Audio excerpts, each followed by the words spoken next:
Hermanos, buenos días para todos. Bendiciones. Bueno, bien dijo el hermano Miguel, es la segunda carta de Pedro y vamos a estar por el capítulo 2, hablando de este tema de los falsos maestros. Si también quiere tener ahí apuntado la epístola de Judas, puede hacerlo. Epístola de Judas, ahí está cerquita, un poquito más adelante, de segunda de Pedro. Y también, si alguien se quiere animar, posiblemente, de acuerdo al tiempo, podamos indagar algo en Mateo capítulo 23. Depende del tiempo también. Y mientras buscan en sus Biblias, para tener tranquilidad, hermanos, le hablo tal vez a los hermanos que son más nuevos en el Señor. Cuando escucha algún título así, no se asuste, hermano.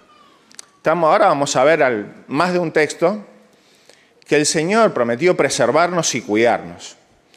Ahora bien, también vamos a ver otra verdad, que una verdad no niega la otra. También es un llamado de alerta. ¿Por qué? Miren, esta verdad me recuerda al hermano Pagliari. Dije bien, ¿no, Fer? Pagliari, ¿no? Porque lo decía mal. Pagliari. El hermano Pagliari, cuando vino a compartir en alguna ocasión, que, fíjense, la salvación viene del Señor y es un estado permanente. Y ahora, él decía otra gran verdad. Ahora, eso no quita que tengamos que poner suma atención a todo lo que escuchamos. Y a veces los cristianos tenemos que reconocer a quién no le ha pasado que algún problema nos sobrepasa, ¿no? Y estamos en la enseñanza y tal vez nuestra cabeza está en otra cosa. Creo que nos pasó a muchos, ¿verdad? Entonces, la salvación es del Señor. Y el alerta, o sea, poner todos nuestros sentidos a lo que escuchamos, la responsabilidad es de cada creyente. Pero sobre todo, hermanos, no temamos. Vamos a la segunda epístola de Pedro y vamos a leer los primeros 3 textos. Pero hubo también falsos profetas entre el pueblo, como habrá entre vosotros falsos maestros. O sea, es una afirmación contundente. Esto va a haber. Que introducirán encubiertamente herejías destructoras y aún negarán al Señor que los rescató, atrayendo sobre sí mismos destrucción repentina. Y muchos seguirán sus disoluciones, por causa de los cuales el camino de la verdad será blasfemado. Triste, ¿verdad? Y por avaricia harán mercadería de vosotros, con palabras fingidas. Sobre los tales, o sea, sobre tales falsos maestros, ya de largo tiempo la condenación no se tarda y su perdición no se duerme. Ahora, vamos a ver, hermanos, que hay varios paralelismos con la epístola de Judas. Si usted lee atentamente la epístola de Judas, bien cortita, solo un capítulo, usted va a ver palabras de advertencia, ¿no? Para la iglesia, para que la iglesia pueda aprender a sopesar este flagelo, hermanos, que daña tanto a comunidades enteras. Una de las preguntas que nos podemos hacer es, bueno, ¿qué hacemos si detectamos un personaje de estos?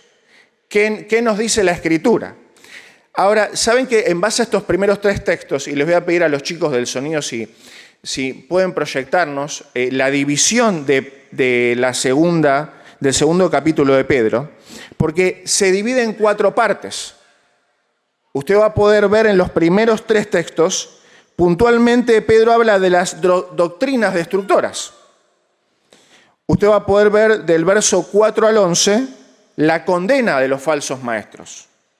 Usted va a poder ver del verso 12 al 17 la depravación, o sea, el verdadero corazón de estos personajes, de los falsos maestros. Y usted va a poder ver del verso 18 al 22 el engaño de los falsos maestros. Ahora, hermanos, la iglesia del primer siglo se encontraba con varios problemas. Los apóstoles se cruzaban con grupos que de repente había hermanos que dejaban de trabajar porque ya venía el Señor. Y a la vuelta de la esquina se encontraban con hermanos que abandonaban por completo la idea de que Jesús iba a volver. Andaban rondando por ahí los gnósticos, ¿verdad?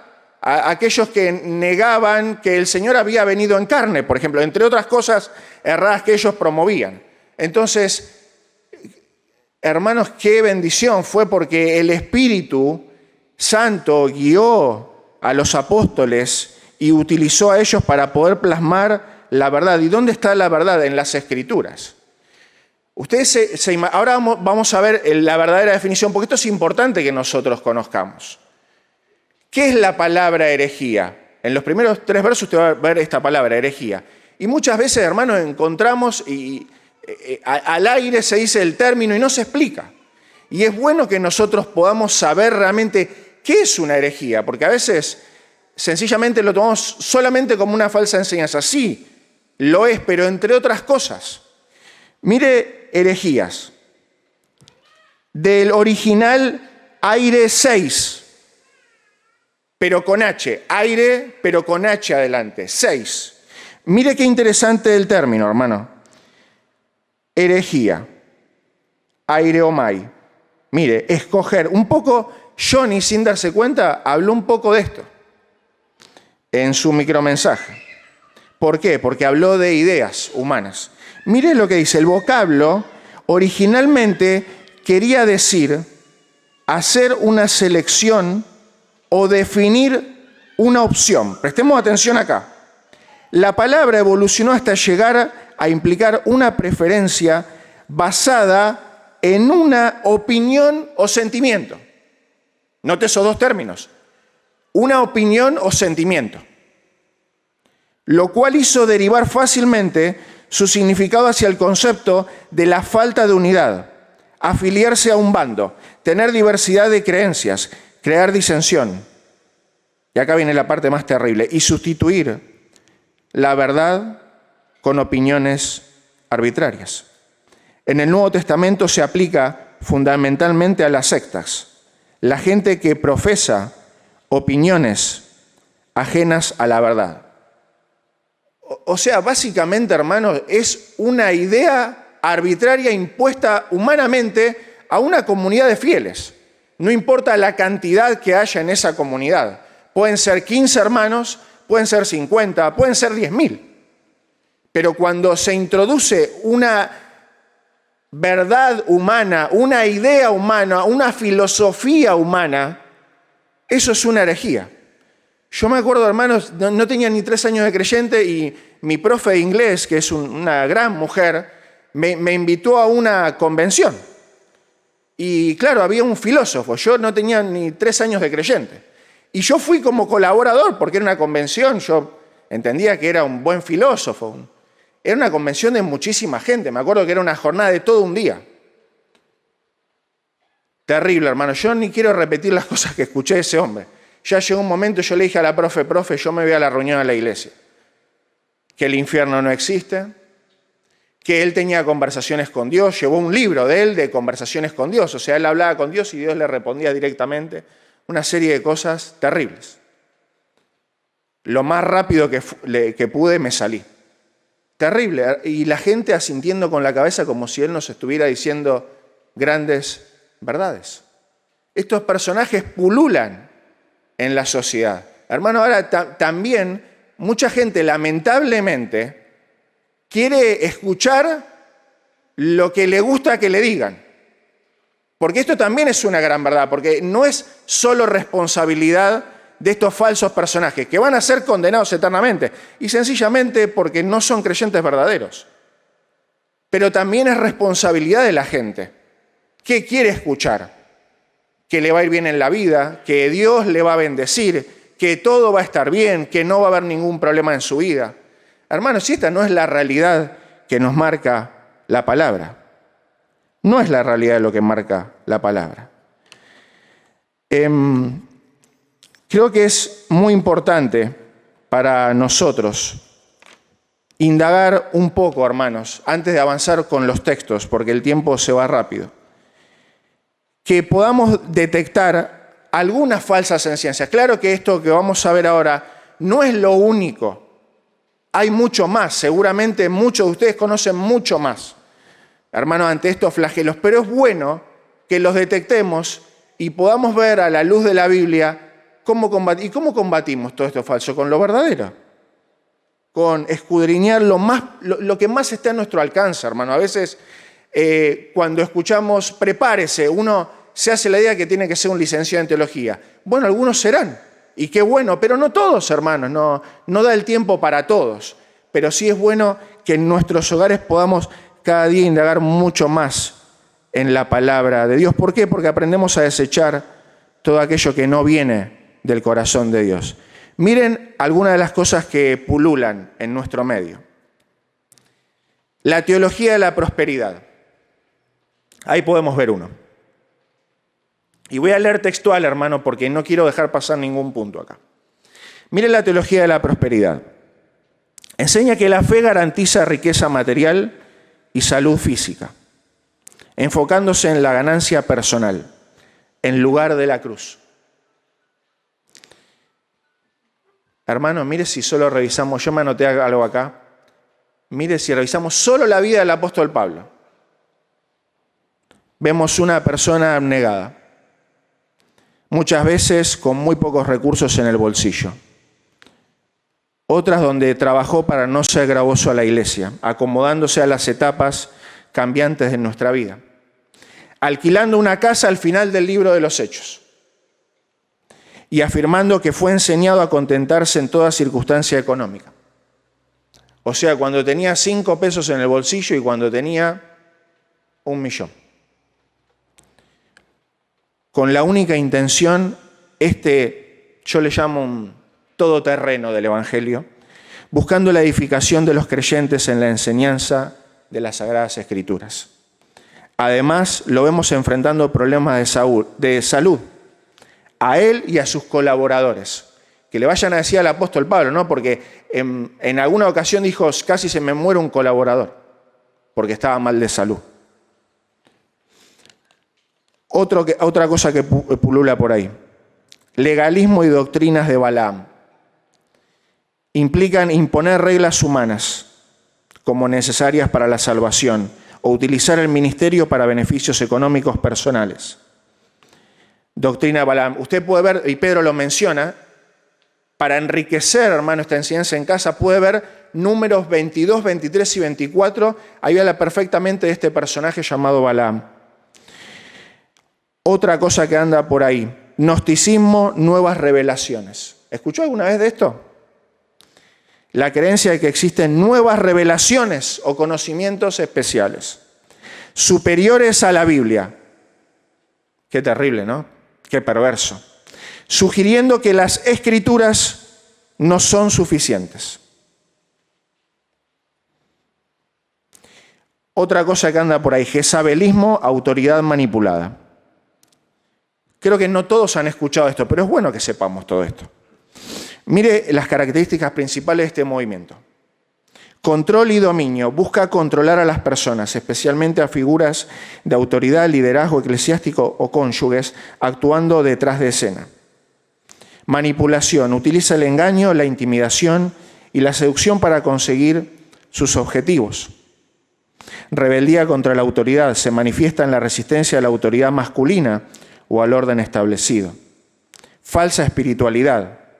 Pueden aparentar ser muy espiritual o proféticos para ganar influencia, pero promueve doctrinas falsas o inmoralidad. Idolatría y seducción. Basado en Apocalipsis capítulo 2, se asocia con seducir a otros hacia la inmoralidad sexual y la idolatría. Mire este movimiento, idolatría y superstición. Se mezcla con la fe cristiana con prácticas mágicas o idolatría. Terrible, hermano. Mire bien contemporáneo. El falso Jesús coach. ¿Escuchó de este? Presentan a Jesús como un maestro motivacional o un amigo complaciente en lugar de Dios santo, ocultando la necesidad de arrepentimiento. Tal vez yo pude ver en una red social cómo promueven cursos para liderazgo. Vení que te preparamos como líder. Claro, como en un curso virtual te enseñan a ser líder. Nunca se habla de una vida de oración y de lectura de la Biblia, ¿no? pero sí te damos un cursito, ponés 100.000 pesos, que vas a poder ser un buen líder en tu iglesia. Terrible. Mire este movimiento que los hermanos, tanto Daniel como Eduardo, me pasaron, que surge en el 1539. Neo-antinomianismo. Yo, por temas de tiempo, anoté unos pocos postulados de ellos, porque son muchos, pero mire cómo podemos refutar fácilmente con Biblia en mano. Mire lo que dicen ellos. Lo que nos separa de Dios, dicen ellos, no es el pecado, es la falta de fe.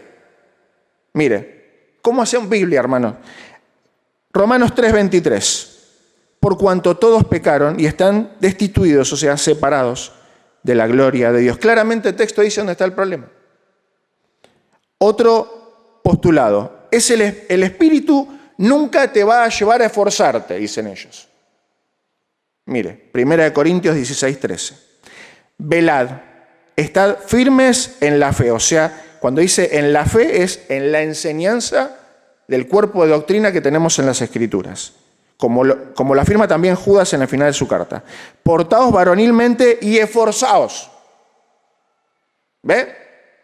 Clarito, ¿no? Con la Biblia en mano, hermanos. ¿Cómo contraatacamos todo este flagelo? Con la Biblia.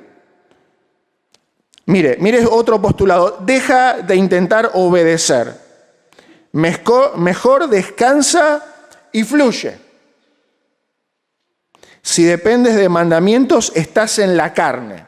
Mire, ¿se acuerdan el famoso texto de Efesios 6? Los más chiquitines no van a estar muy contentos con este texto, pero ¿qué le dice? Hijos, obedezcan en el Señor a vuestros padres, porque esto es justo. Honra es un mandato. A tu padre y a tu madre, que es el primer mandamiento con promesa. O sea, un postulado dice, no le tenemos que dar importancia a los mandamientos, pero la Biblia tiene mandamientos para nosotros, en la vida práctica, en la vida cotidiana. Ahora, mira, hermano, lo que menciona Pedro en el texto 3, para ir cerrando esta primera parte. Harán mercadería de vosotros. O sea, un falso maestro lo que hace, hermanos, ve una comunidad de creyentes y en su corazón ven un beneficio personal. Y cuando vemos la palabra mercadería, ¿no? Los que nos dedicamos al comercio, ahí nos sentimos un poquito más identificados, ¿no? Porque ¿qué pasa con la mercadería? Llegan los proveedores y la tiran, ¿no? A nosotros nos pasa en el local, a veces vienen las corridas y tiran y es manipulada y se lanza de los altillos y se rompe, se quiebra. Si la mercadería pudiera hablar, ¿verdad? Diría, me están partiendo toda, ¿no? Porque la mercadería es eso, se manipula. Y Pedro está diciendo que un falso maestro, ¿qué hace con la gente? ¿La valora, la edifica? No. La utiliza para sus propios beneficios, para su propia promoción, para sus propias enseñanzas. Eso es lo que hacen con la gente. Pero tranquilos, hermanos. Nuestro deber como creyentes es estar alerta. Hay algo interesante acá. Hermanos, hay un principio acá. Si usted observa con atención la epístola de Pedro y la de Judas también, hay algo muy interesante que a mí me encanta porque habla del corazón de Dios. Usted puede leer tranquilamente en su casa o en la iglesia toda la epístola, ¿verdad? ¿Por qué? Porque justamente, como bien veíamos la semana pasada, ¿qué dice segunda de Pedro en el verso 1 del capítulo 1? A los que habéis alcanzado por la justicia de nuestro Dios y Salvador Jesucristo, una fe igualmente preciosa que la nuestra. O sea, la epístola está dirigida a todos los creyentes. Tal vez algún hermano dice, pero hermano, yo tengo 5 meses en el Señor. La epístola está escrita para vos. Porque tendemos a compararnos, ¿no? No, bueno, pero esto es para el creyente de 20 y pico de años. No, hermano. Si he nacido de nuevo, si entendí que las Escrituras son la sagrada palabra de Dios para mí, y si el Señor llama a una alerta, me llama también a mí, no importa el tiempo que yo tenga de creyente. O sea, a partir de que nací, tengo la responsabilidad personal de evaluar todo a la luz de las Escrituras. Este es el trabajo personal de cada creyente. A veces, hermanos, seamos honestos, le tiramos la responsabilidad a los que tienen cargos más visibles en la congregación. No, pero eso se tiene que encargar el maestro, el anciano. No. Nosotros tenemos que estar alerta. Me acuerdo de un hermano que quiero mucho, y él decía, me contaba, Fede, yo tuve familiares con iglesias a cargo, y me han invitado y yo miraba la Biblia, ellos decían una cosa, pero la Biblia decía otra. Ahora, qué lindo ese ejercicio, ¿verdad?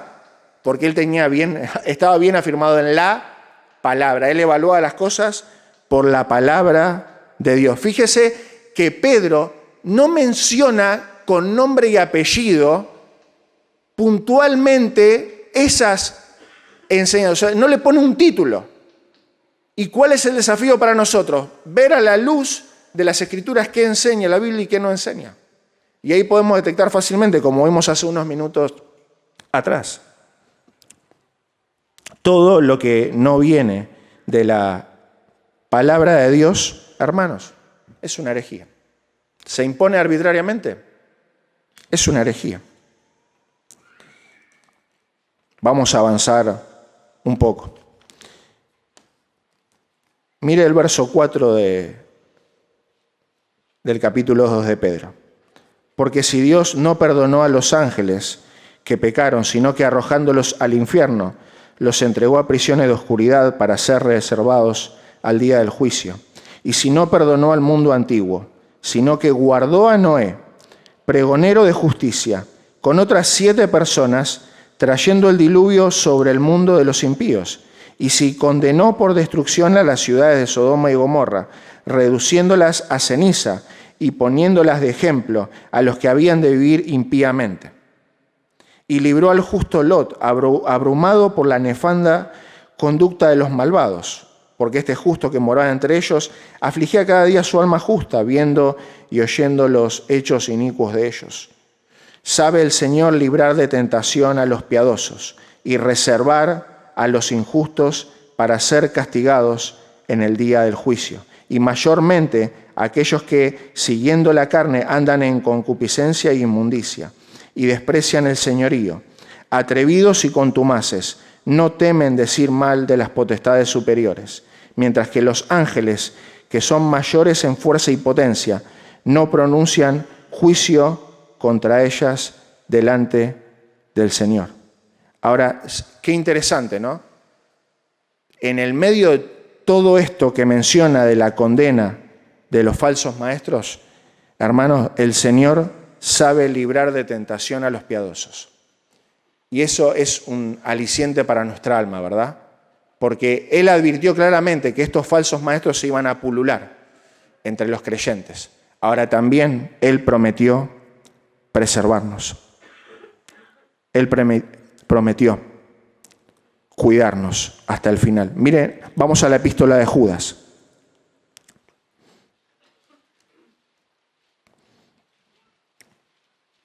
Epístola de Judas. No se sabe bien exactamente, por lo menos yo tengo mi Biblia con los comentarios del grupo Thompson, no se sabe bien si fue escrito primera la carta de Pedro o la de Judas. Lo que sí se sabe es que tienen muchas cosas en común. Mire el verso 14 de la epístola de Judas. De estos también profetizó Enoc, séptimo desde Adán, diciendo: He aquí vino el Señor con sus santas decenas de millares, para hacer juicio contra todos y dejar convictos a todos los impíos de todas sus obras impías que han hecho impíamente y de todas las cosas duras que los pecadores impíos han hablado contra él. Estos, mira acá el carácter, son murmuradores, querellosos, que andan según sus propios deseos, cuya boca habla cosas infladas, adulando a las personas para sacar provecho. Note lo que hacen estos personajes. Endulzan el oído de la gente. Vos sos bueno, vos sos el mejor, no hay nadie como vos, no pasa nada, el pecado no es un problema. Lo que pasa es que vos en el fondo de tu corazón sos bueno, ¿no? Y se quieren ganar el corazón de la gente. Les adulan, porque en realidad no valoran a la gente. Si realmente un maestro de la Biblia valora a la gente, le lanza el diagnóstico y también le brinda las aplicaciones prácticas que enseña la palabra de Dios. Mire el verso 17, hermano. Pero vosotros, amados, tengan memoria de las palabras que antes fueron dichas por los apóstoles de nuestro Señor Jesucristo. Un llamado a tener memoria. Nosotros que somos olvidadizos, el imperativo acá es tengan memoria. Los que os decían en el postrer tiempo, habrá burladores que andarán según sus malvados deseos. Estos son los que causan divisiones, los sensuales, que no tienen al Espíritu. O sea, mire, esto es quirúrgico. Son falsos maestros que no tienen al Espíritu. Hermano, ¿qué enseña la Biblia? ¿Quiénes son los que tienen al Espíritu Santo? Los creyentes. ¿Vio que no hay que rebajarse? ¿Vio que hace unos minutos hablamos que el Señor nunca rebajó a su iglesia, hermanos? A nadie. Desde el más pequeño hasta el más adulto. El Señor no rebajó a nadie. Nos dio entendimiento, nos dio una mente para que podamos analizar seriamente las cosas. Hermano, el Señor nunca rebajó a sus hijos. Note que acá no habla de rangos. El Señor hace un llamado para toda la iglesia. ¿Por qué? Porque los creyentes tienen al Espíritu Santo. Nos ha sellado con el Espíritu Santo. Y Judas está diciendo, esta gente parece ser creyentes, pero no son creyentes. Y lo vamos a ver en la misma tercera sección de Pedro. Miren, verso 12 de la epístola de Pedro. Pero estos, o sea, los falsos maestros, hablando mal de cosas que no entienden, como animales irracionales, nacidos para presa y destrucción, perecerán en su propia perdición. Hermanos, cuando alguien nos quiere meter en el corazón de que estas personas que son creyentes, hermano, eso no es cierto. No es lo que la Biblia enseña. Mire, cuando vemos textos que describen el carácter de personas, y uno dice, pero ¿serán o no serán? ¿Qué tengo que hacer yo como creyente? Los llevamos a los posicionales. Note que Pedro dice que estos personajes van a perecer. ¿Qué dice Juan 10? ¿Que las ovejas van a perecer? ¿Dice eso Juan 10? No, las ovejas no perecerán jamás. Y Pedro está hablando de que estos personajes van a ser condenados. Hermano, mire Romanos 5:1. Por usted mismo. Ninguna condenación hay para los que están en Cristo Jesús. Cuando yo dudo, cuando en mi mente surge una duda acerca de algo descriptivo, yo tengo que llevar a los textos posicionales, las verdades posicionales de la Escritura, y ahí me voy a dar cuenta. ¿Por qué? Porque ya vamos a ver que el verso 20 del capítulo 2 también, lamentablemente, se manipula para enseñar lo que Pedro no quiere enseñar.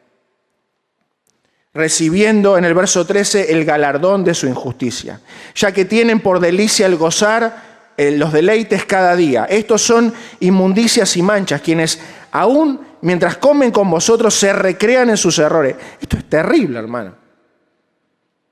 Tienen los ojos llenos de adulterio, no se sacian de pecar, seducen a las almas inconstantes, tienen el corazón habituado a la codicia, son hijos de maldición. Esto para los que dicen, hermanos, que la Biblia no habla tajantemente acerca de algunos personajes, ¿no? Habla tajantemente de los falsos maestros. Han dejado el camino recto, se han extraviado siguiendo el camino de Balaam. Hermanos, lean en su casa Números 22 al 24. Hijo de Beor, el cual amó el premio de la maldad y fue reprendido por su iniquidad, pues una muda bestia de carga, hablando con voz de hombre, refrenó la locura del profeta. Estos son fuentes sin agua y nubes empujadas por la tormenta, para los cuales la más densa oscuridad está reservada para siempre. Estas personas, hermanos, no son creyentes, no entienden lo que hablan. Claro, escuchan algunas cosas de la Biblia y las repiten, porque claro, algo tiene que decirle a la gente, ¿no? Pero en realidad no entienden ni lo que hablan. ¿Por qué? porque no tienen al Espíritu Santo.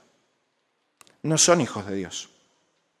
Y se infiltran entre los creyentes. Por eso toda iglesia local debe estar bien atenta a lo que escucha y todo ponerlo a la luz de la palabra de Dios. Miren lo que leía Johnny en el micromensaje, yo me gozaba. Porque, hermanos, mire, Juan, capítulo 8. Vamos a Juan, capítulo 8.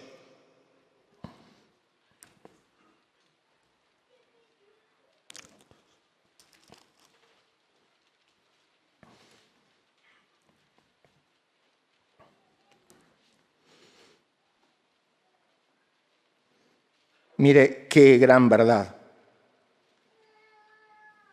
Y acá vemos el corazón de Cristo para redimir a todos los creyentes, ¿no? Juan 8, verso 31. Dijo entonces Jesús a los judíos que habían creído en él: si vosotros permaneciereis en mi palabra, seréis verdaderamente mis discípulos y conocerán la verdad, y la verdad los hará libres. Claramente Pablo dice que los falsos maestros, ¿qué prometen, hermanos? Libertad. Pero ellos son esclavos de corrupción. ¿Por qué? Porque no fueron libres ellos mismos del pecado. Mire, el término conoceréis ahí es ginosco. Esto es magnífico, hermano. Ginosco significa percibir, entender, reconocer, ganar conocimiento, darse cuenta, llegar a conocer. Ginosco es el conocimiento que tiene un principio, un desarrollo y un logro. Es el reconocimiento de la verdad por experiencia personal. Es cuando verdaderamente en una persona se produce el nuevo nacimiento. Y mire, en el 33 le respondieron: linaje de Abraham somos, jamás hemos sido esclavos de nadie. ¿Cómo dice seréis libres? Jesús le dijo: de cierto os digo que todo aquel que hace pecado es esclavo del pecado. Y el esclavo no queda en la casa para siempre, el Hijo sí queda para siempre. Así que si el Hijo os libertare, seréis verdaderamente libres. O sea, el creyente, el que ha reconocido sus pecados, el que se humilló delante del Dios Santo y reconoció a Cristo, esa persona es verdaderamente libre. Hermano, muchos de los problemas que vemos, hermanos, son por la incorrecta enseñanza. Aun cuando pudiera haber buena fe, hermano, también puede haber enseñanza incorrecta. Y ahí tenemos que encender la lámpara todos. Mire, mientras armaba este tema, hermano, yo me acordé 3 o 4 episodios. Seguramente usted habla en el desayuno con muchos hermanos más que tienen cierto tiempo en el Señor y seguramente le cuenten mucho más, ¿no? Y yo haciendo una recorrida a veces por la calle hablo, me cruzo con creyentes, hermano, y vemos el flagelo de la enseñanza incorrecta. Y no hace mucho tiempo, trato los sábados de llevar a los chiquitines a jugar un poquito para que mi esposa esté más descomprimida y esté más tranquila en casa, y me lo llevo a alguna placita, siempre hacemos algo. Y hace no mucho tiempo me crucé con una persona, nos pusimos a charlar, y mire, para resumirle, cuando me dice, me bauticé 30 veces. Hermanos, yo por dentro se me desgarraba el corazón. Esos problemas son en la enseñanza, hermanos, de las Escrituras. Claro, la persona tiene una responsabilidad, pero, hermano, los líderes de la congregación tienen que enseñar acerca de esto. Todos estos problemas son fundamentos de una enseñanza incorrecta. Me crucé con otro chico ahí en la zona de Pilar del Este hace un tiempo y él nos paró porque nos quería ofrecer algo y nos pusimos a charlar. Resultó que el chico era creyente y le tengo que conceder, que reconocer que era bueno en el arte. ¿Vieron? Los más jóvenes saben de esto. Esas canciones que se improvisan en el momento. Y me improvisó una canción muy buena, lo felicité, le dije, qué bueno, estás sirviendo al Señor en tu comunidad. Me dijo, sí, sirvo al Señor, estoy en mi comunidad.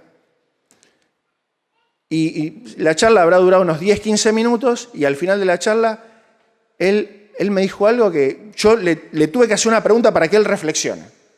Él me dijo, sí, yo cuando los paré a ustedes tres, él me dijo, yo sentí una buena vibra. Y le digo, discúlpame, ¿cómo una buena vibra? claro, se quedó pensando, no, claro, este tiempo nos permitió el Señor. Hermano, y yo me pregunto, ¿no? ¿Un creyente enseñado de buenas vibras? ¿Se da cuenta los flagelos que hay en nuestro alrededor? Hermano, estoy dispuesto, esto es una aplicación práctica para nuestra vida. Mire, yo pude presenciar la ternura del hermano Iván hablando con creyentes de diferentes lugares. Y él se toma el tiempo y les explica. Y yo, al escucharlo a él y hablar charlas muy profundas y también muy desafiantes, yo me pregunté, ¿yo voy a tener la misma ternura que tiene él para enseñar? Porque es todo demanda tiempo, ¿vio? Podemos ver estos flagelos y mirar para el costado y ¿no? Pero podemos tomarnos un café con la persona y decir, mira, la Biblia enseña otra cosa, no enseña lo que vos mencionas. Yo estoy dispuesto a ser un creyente que al menos alerta a los demás sobre todo lo que es falso. Cuidado con eso, un cuidado. Hermano, la instrucción bíblica es tan saludable para un creyente, la buena instrucción bíblica. Yo, mientras armaba este tema, no puedo dejar de pensar en un amigo que aprecio mucho, de que di mis primeros pasos. Él me estimulaba mucho la evangelización. Y él fue un chico muy golpeado por su papá. Yo pude presenciar con tristeza cómo su papá lo humillaba por tonterías. Ya él es adulto, tiene 55, 56 años. Y un momento, y yo le reconocí a mi esposa en esas charlas de café matrimonial, yo le decía, qué diferencia cuando una persona está en una iglesia bíblica, porque ahí por el 2018, 2019, él cambia de congregación y empieza en un lugar bíblico, cristocéntrico, se enseña muy bien la palabra. Y yo noté la diferencia en su manera de pensar. Y mire que muchos años de creyente, los dos prácticamente dimos los primeros pasos juntos. Y yo le decía a mi esposa, qué diferencia cuando un creyente está bien enseñado en la palabra de Dios, cómo las emociones se equilibran, cómo la perspectiva cambia. Hermanos, si estamos siendo bien enseñados, demos gracias al Señor. Qué bueno, se menciona 7 veces en la epístola de Pedro la palabra conocimiento. 5 veces en el capítulo 1, una vez en el 2 y una vez en el 3. Qué bueno es el conocimiento de la palabra de Dios. ¿Por qué? Porque vamos a poder batallar contra estos flagelos. Yo no pude dejar de anotarme unas frases muy profundas de referentes cristianos que se las traslado, hermanos, porque quiero que se las lleve en su corazón para pensarlas. Cada uno de nosotros que pueda analizarlas a la luz de la Biblia y examinar su corazón. Mire, Ryle, un referente que Rulo ahí tiene la Biblia con comentarios de Ryle, J.C. Ryle. Mire, es el descuido de la Biblia lo que hace que muchos sean presa del primer falso maestro que escuchan. Mira, lo voy a repetir. Es el descuido de la Biblia lo que hace que muchos sean presa del primer falso maestro que escuchan. Atención, ¿verdad? Mire lo que dice este autor Tozer. La mayor arma de Satanás es la ignorancia del hombre sobre la palabra de Dios, dijo Tozer. Mire lo que dijo Leonard Ravenhill. Lo que el apóstol Pablo tenía por basura, muchos predicadores lo tienen como currículum. Mire lo que dijo el doctor Spurgeon. Me parece raro que ciertos hombres que hablan mucho de lo que el Espíritu Santo les revela tengan tan en poco lo que Él ya reveló en su palabra. Fuerte pero desafiante, ¿verdad? Mire lo que dice el hermano Evis Carballosa. La hermenéutica correcta evita que la doctrina sea distorsionada por ideas humanas. ¿Vieron, hermanos, el capítulo 2 de Pedro? ¿Cómo cierra? Miren, vamos a ir cerrando con la última parte de Pedro.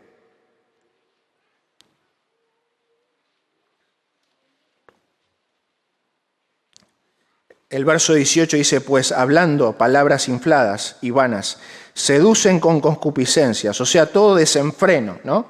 de la carne y disoluciones, o sea, sensualidad, división, toda una serie de cosas negativas, a los que verdaderamente habían huido de los que viven en error. Les prometen libertad y ellos mismos son esclavos de corrupción, porque el que es vencido por alguno es hecho esclavo del que lo venció. Claramente Pedro está diciendo, no son personas regeneradas. Ciertamente, si habiéndose ellos escapado de las contaminaciones del mundo, por el conocimiento del Señor y Salvador Jesucristo, enredándose otra vez en ellas son vencidos, su postrer estado viene a ser peor que el primero. ¿Vio lo que pasa cuando se saca un texto fuera del contexto? Este texto se enseña para decir que la salvación se puede perder. Claro, si lo sacás del contexto es facilísimo. Pero si te tomás el trabajo de leer lo que Pedro viene diciendo del verso 1 del capítulo 2, claramente estos no son nuevos creyentes. Y mira el remate final, porque la verdad siempre la tiene Dios, hermano. Porque mejor les hubiera sido no haber conocido el camino de la justicia que después de haberlo conocido volverse atrás del santo mandamiento que le fue dado. Pero les ha acontecido lo del verdadero proverbio: el perro vuelve a su vómito y la puerca lavada a revolcarse en el cieno. ¿Qué tendría que pasar para que un perro no vuelva al vómito?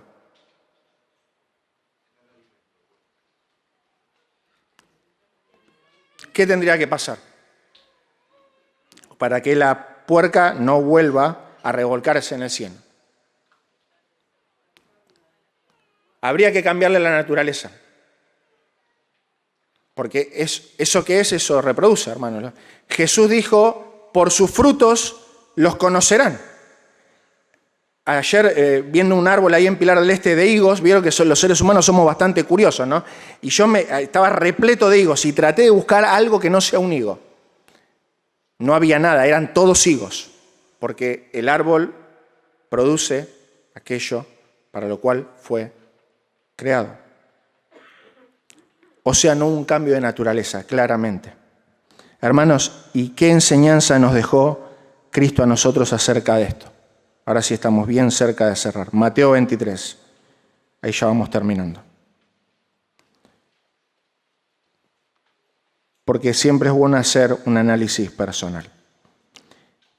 ¿Cuál debería ser la actitud correcta de un maestro, un referente cristiano?